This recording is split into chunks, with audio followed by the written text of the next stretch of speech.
నమస్తే. శ్రీమాత్రే నమః. శ్రీ కృష్ణాయ నమః. భక్తి ఛానల్ ప్రేక్షకులకు స్వాగతం. మనకి ప్రతిసారి చెప్పుకుంటూ ఉంటాం, యోగాల గురించి చెప్తూ ఉంటాను. అయితే ఈ యోగాలు అంటే ఏమిటి, అసలు యోగం అంటే ఏంటి అంటే కనుక, యోగము అంటే కలిసి రావడము, అదృష్టము. అంటే మనకి అనుకున్నది అనుకున్నట్టు ఈ సమయంలో జరిగేందుకు కొన్ని కొన్ని గ్రహాలు మనకి అనుకూలమైన స్థానానికి వెళ్తూ ఉంటాయి. ఆ వెళ్ళే పరిక్రమల్లో ఇన్నాళ్ళు మనం బాధపడుతుంటాం. మేషాది ద్వాదశ రాశుల వారందరూ కూడా కొన్ని కొన్ని సందర్భాల్లో విపరీతమైన బాధలు, కష్టాలు, నష్టాలు ఇలాంటివి అనుభవిస్తుంటారు. అయితే ఈ యోగాలు వచ్చే సమయానికి మనకి ఆ కష్టాల నుంచి కాస్త మంచి జరిగే అవకాశం కనబడుతుంటుంది. అయితే ఇవి ఏ ఏ గ్రహాలు కలిస్తే మనకి మంచి జరుగుతుంది అంటే, కొన్ని కొన్ని మంచి శుభగ్రహాలు కనుక కలిస్తే మనకి విశేషమైన అన్ఎక్స్పెక్టెడ్ గా మంచి జరిగే అవకాశం కనబడుతుంది. ఇన్నాళ్ళు మనం బాధలో ఉన్నా, లేదంటే నిరాశ, నైరాశ్యము, నిస్పృహలో ఉన్నప్పుడు ఈ యోగాల యొక్క అంటే ఈ యొక్క గ్రహాల కలయికతో మనకి మంచి జరిగే అవకాశాలు ఎక్కువ శాతం ఉంటాయి. అందుకే మనం ప్రతిసారి దేనికైనా అంటుంటారు పెద్దలు, యోగం ఉండాలి, యోగం ఉండాలి అంటే. యోగము అంటే మనకి కలిసి రావడము, అదృష్టము అన్నమాట. అయితే ఇప్పుడు మనకి ఆగస్టు 5వ తారీఖు నుంచి, అంటే మనకి జూలై నెలలో 16వ తారీఖు నుంచి మళ్ళా మనకి 17వ తారీఖు వరకు, అంటే ఆగస్టు 17వ తారీఖు వరకు గురు ఆదిత్య యోగం కలుస్తోంది. దాని తర్వాత గురు తర్వాత మనకి బుధుడు ఆదిత్యుడితో, అనగా రవిగ్రహము బుధగ్రహము రెండు కలిసి మరింత విశేషమైనటువంటి మంచి ఫలితాలను ఇవ్వబోతున్నాడు. అంటే ఈ సంవత్సరం 2026 ఓవరాల్ గా చూసుకున్నట్టయితే చాలా అద్భుతంగానే మనకి మంచి మంచి యోగాలు వరుసగా వస్తున్నట్టుగా గోచరిస్తోంది పంచాంగం ప్రకారము.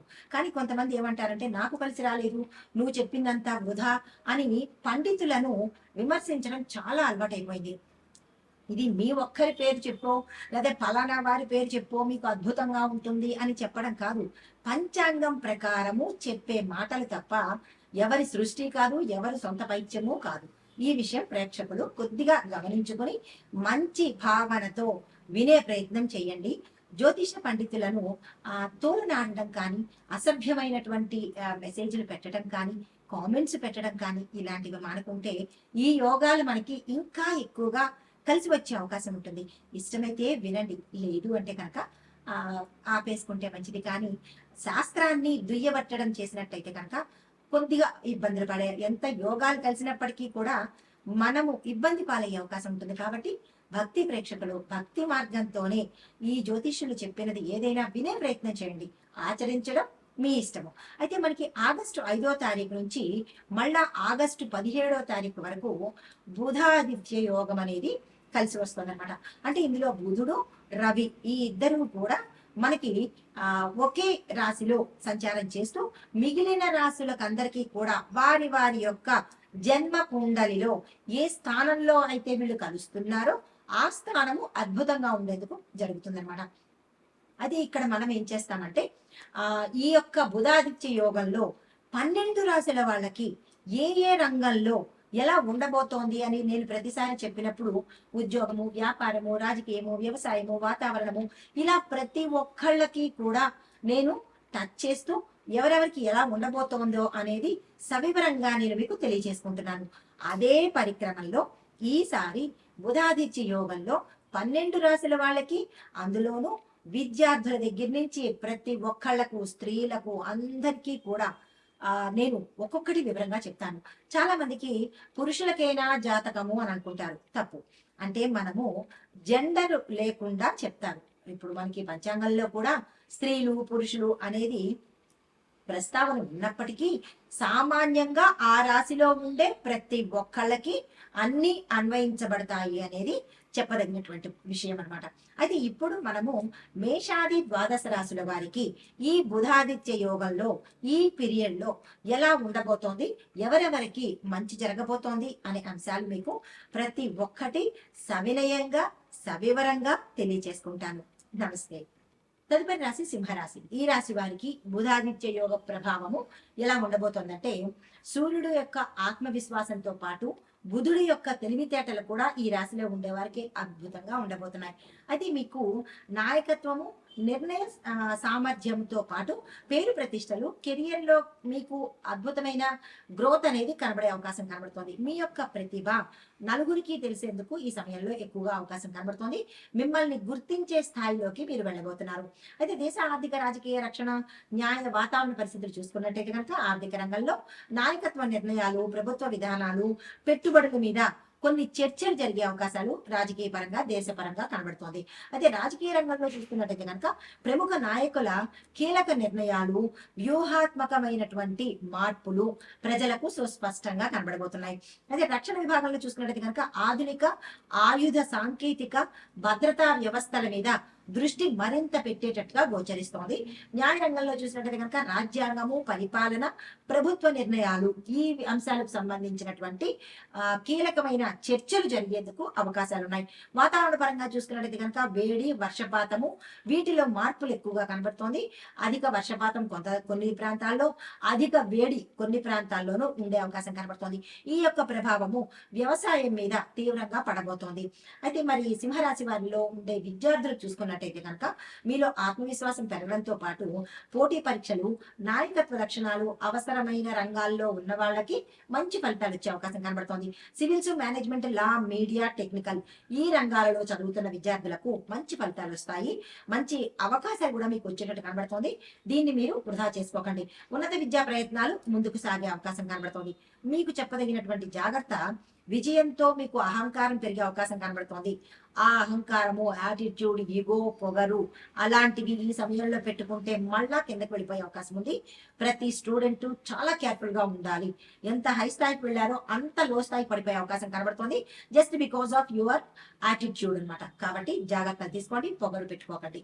ఉద్యోగస్తులు చూసుకున్నట్టు కనుక ఉద్యోగంలో మీ యొక్క ప్రతిభకు గుర్తింపు వచ్చే అవకాశం కనబడుతుంది. ప్రమోషన్, కొత్త బాధ్యతలు, నాయకత్వ స్థానాలు కూడా మీకు అందుబాటులోకి వస్తాయి.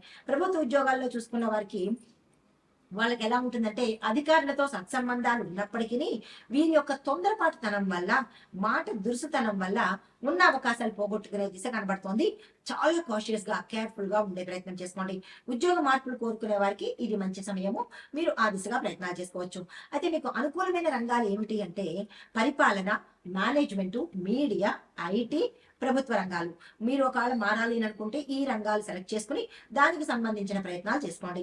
వ్యాపారస్తులు చూసుకున్నట్లయితే కనుక పేరు అంటే మీ యొక్క వ్యాపారం పేరు కానీ లేదా విస్తరణకు కానీ ఇది మంచి అవకాశము. ఆ ప్రయత్నాలు చేసుకోండి. కొత్త ప్రాజెక్టులు ప్రారంభించడానికి ఇది మంచి సమయము. దానికి సంబంధించిన ప్లాన్స్ అవేవి వేసుకోండి. మార్కెటింగ్, బ్రాండింగ్, ఆన్లైన్ వ్యాపారాలు ఇంకా అభివృద్ధి అయ్యే అవకాశం కనబడుతోంది. కొత్తగా వెళ్ళాలనుకునే వాళ్ళు ఈ ప్రయత్నాలు చేసినట్టయితే కనుక విశేషమైన లాభాలు పొందే అవకాశం ఉంది. భాగస్వామ్యాల్లో మీ నిర్ణయమే కీలకమైన పాత్ర అన్నట్టుగా మీరు వ్యవహరించాలి. ఆ ఎదుటి భాగస్వామి కనుక మీరు తాళం చెవులు ఇచ్చినట్టయితే నష్టపోయే అవకాశం కనబడుతోంది. ఈ రాశిలో ఉండేవారు ఈ విషయాన్ని గమనించుకోండి. కుటుంబపరంగా చూసుకున్నట్టయితే కనుక మీ కుటుంబంలో మీ పట్ల గౌరవం పెరగడంతో పాటు మీ నిర్ణయానికి మంచి మద్దతు లభిస్తుంది. కుటుంబ సభ్యులకు పెద్ద అంటే మీ కుటుంబంలో ఉండే పెద్దవాళ్ళు లేదా తండ్రి యొక్క సహాయ సహకారాలు కోరుకున్నట్టయితే వచ్చే అవకాశం ఉంది. జీవిత భాగస్వామితో అహంకారంగా మాట్లాడే ప్రయత్నం చేయకండి. కొద్దిగా సామరస్యంగా ఉండే ప్రయత్నం చేసుకోండి. వివాహము, సంతానము చూసినట్టయితే కనుక పెళ్లి కాని వారికి మంచి సంబంధాలు వచ్చే అవకాశం ఉంటుంది. కానీ నిర్ణయాలు తీసుకునేటప్పుడు తొందరపడి నాకు ఈ మ్యాచ్ నచ్చేసింది, ఇది నేను చేసేసుకుంటాను అన్న తొందరపాటు నిర్ణయాలు తీసుకోకండి.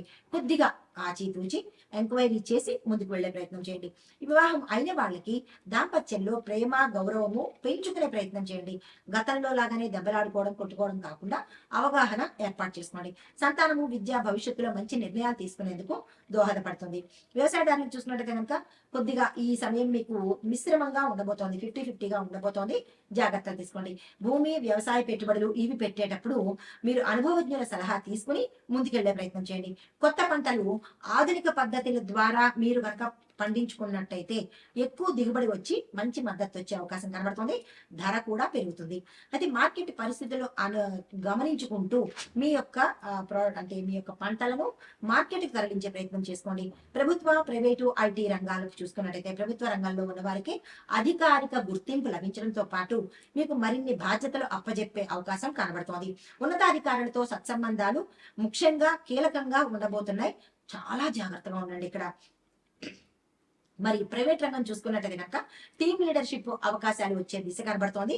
మీరే కనుక అందులో ఉంటే కనుక ఆ టీమ్ లీడర్షిప్ ని తీసుకునే ప్రయత్నం చేసుకోండి. కెరియర్ గ్రోత్ కు ఇది మంచి అనుకూలమైన సమయము.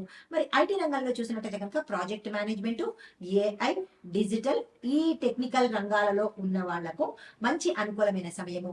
మీకు కలిసి వచ్చే రంగు బంగారు రంగు, నారింజ రంగు, లేత పసుపు రంగు. కలిసి వచ్చే నెంబర్లు 1, 5, 9. వారాలు ఆదివారము, బుధవారము, గురువారము. మీకు చెప్పదగినటువంటి పరిహారాలు ప్రతిరోజు ఉదయం ఈ ఆదిత్య యోగం ఎన్నాళ్ళు ఉంటుందో అన్ని రోజులు ప్రతి ఉదయము సూర్యుడికి నీరుని సమర్పించే ప్రయత్నం చేసుకోండి. ఆదివారం రోజు సూర్య నమస్కారాలు చేసుకోండి. మీకు ఎన్ని తెలుసో ఎలా తెలుసో అలాగే చేసుకునే ప్రయత్నం చేసుకోండి. బుధవారం రోజు గణపతి ప్రార్థన చేసుకుని గణపతి ఆలయ దర్శనం చేసుకునే వీలుంటే చేసుకునే ప్రయత్నం చేసుకోండి. మీరు ఇవ్వవలసిన దానాలు గోధుమలు, ఎర్రని వస్త్రాలు, బెల్లము, విద్యార్థులకు సామాగ్రి అంటే పుస్తకాలు, పెన్నులు, బ్యాగులు ఇలాంటివి మీ యథాశక్తి దానంగా ఇచ్చుకునే ప్రయత్నం చేయండి. మీకు చెప్పదగినటువంటి మంత్రాలు సూర్యుడి కోసము ఓం గృణి సూర్యాయ నమః ఆదివారం రోజు 108 సార్లు, బుధులకు సంబంధించి ఓం బుం బుధాయ నమః అనే మంత్రాన్ని బుధవారం రోజు 108 సార్లు చదువుకునే ప్రయత్నం చేస్తూ ఆదిత్య హృదయాన్ని ఒక్కసారి వినే ప్రయత్నం చేసుకోండి.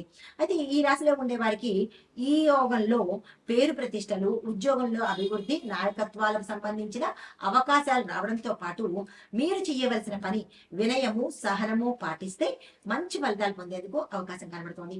ఇది మేష ద్వాదశ రాశుల వారిలో ఈ రాశి వారికి చెప్పదగినటువంటి గోచార రీత్యా ఫలితాలు, పరిహారాలు, సూచనలు. నమస్తే.